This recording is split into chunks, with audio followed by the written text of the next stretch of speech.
Le suspect de l'attentat de Boston aurait commencé à livrer ses secrets.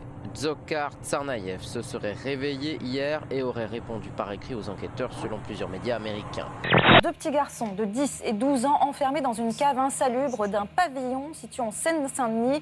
Ils étaient privés de lumière, privés de nourriture souvent et ils ne doivent leur salut qu'à eux-mêmes puisque c'est l'aîné des deux frères qui s'est rendu spontanément à la police pour dénoncer leur situation. Alors le père et la belle-mère de ces enfants ont été mis en examen pour violence sur mineurs, défaut de soins, privation d'aliments et ils ont été placés en détention provisoire. 2 jours avant le vote solennel du projet de loi ouvrant le mariage et l'adoption aux couples de même sexe, des milliers d'opposants au mariage homosexuel se sont réunis ce dimanche à Paris. Après s'être rassemblés quotidiennement toute la semaine près de l'Assemblée nationale pour maintenir la pression, les anti-mariage gays ont donc voulu une nouvelle fois réaffirmer leur détermination. Il y a beaucoup de lois qui sont votées et qui ne sont jamais appliquées. Donc on verra bien, soit le président de la République... C'est la manif de la honte, c'est honteux! Vous êtes honteux, j'ai honte de mon pays! Quelques perturbations, vous le voyez. Vous venez de défendre, on va essayer d'écarter. Vous voyez des perturbations aujourd'hui, quelques manifestants. Moins nombreux mais tout aussi motivés, les partisans du mariage pour tous, plusieurs centaines de personnes, se sont eux rassemblés place de la Bastille. En quoi ça me gêne que des gens veuillent se marier? En rien, chacun choisit, organise son bonheur et sa manière de donner de l'amour à sa façon. Le président PS de l'Assemblée nationale, Claude Bartolone, a reçu une lettre de menace, une enveloppe contenant de la poudre de munitions. La missive se termine par, je cite, « Nos méthodes sont plus radicales et expéditives que les manifs. Vous avez voulu la guerre, vous l'avez. » On se demande vraiment si l'on ne vit pas en Union soviétique ou en ex-Union soviétique. 45 000 selon la police, 270 000 selon les organisateurs. J'accuse la préfecture de police de mentir. J'accuse le gouvernement de ridiculiser la police en donnant des chiffres pareils. Dans une démocratie, quand on commence à contester la légitimité du président de la République, du Parlement ou des juges, comme le fait l'ancienne plume de Nicolas Sarkozy, l'ancien conseiller de l'ancien président de la République, M. Henri Guénaud, quand on est soi-même un parlementaire et un élu du peuple, c'est une faute lourde. Ils défilent ensemble derrière la même banderole. Côte à côte, élus de droite et d'extrême droite font front commun contre le mariage des couples homosexuels. Parmi eux, Patrick Balkany, proche de Nicolas Sarkozy.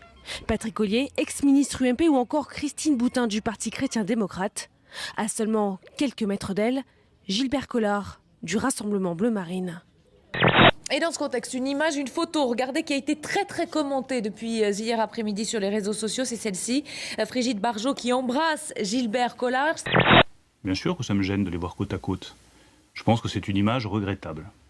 Il peut vous arriver de vous retrouver sur une même opinion avec des partis politiques que par ailleurs vous contestez. Vous avez vu ce que dit Harlem Désir. Il dit que la droite et l'extrême droite ont forgé leur union dans ce combat d'intolérance. Ouais, écoutez, moi je me sens pas obligé de courir après les babales que lance le Gaston Lagaffe qui sert de premier secrétaire au Parti socialiste.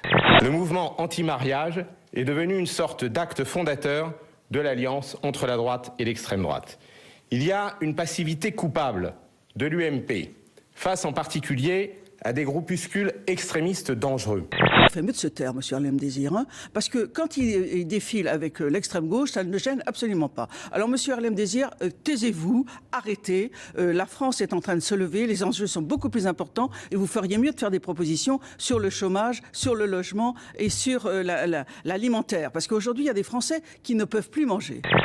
Moi, comme démocrate et attachée fortement aux valeurs de la République, je suis inquiète, effectivement, de voir une partie de la droite accepter de façon ordinaire de pouvoir, à un moment donné, se retrouver aux côtés du Front National. Je récuse complètement tout ce qui pourrait apparaître comme une collusion, de quelque forme que ce soit, avec les extrêmes, et en particulier l'extrême droite. Ce que je pressens surtout, c'est qu'il y a aujourd'hui une atmosphère en France qui rappelle un peu celle qui préexistait avant 1958, des gouvernements faibles qui ne prennent pas de décisions courageuses sur les grands sujets. Vous demandez une enquête sur les investissements du Qatar en France. Ça fait partie du système, oui. Une enquête? Des enquêtes sur, voilà, je vous dis. Très vite. Des enquêtes sur les investissements qataris immobiliers.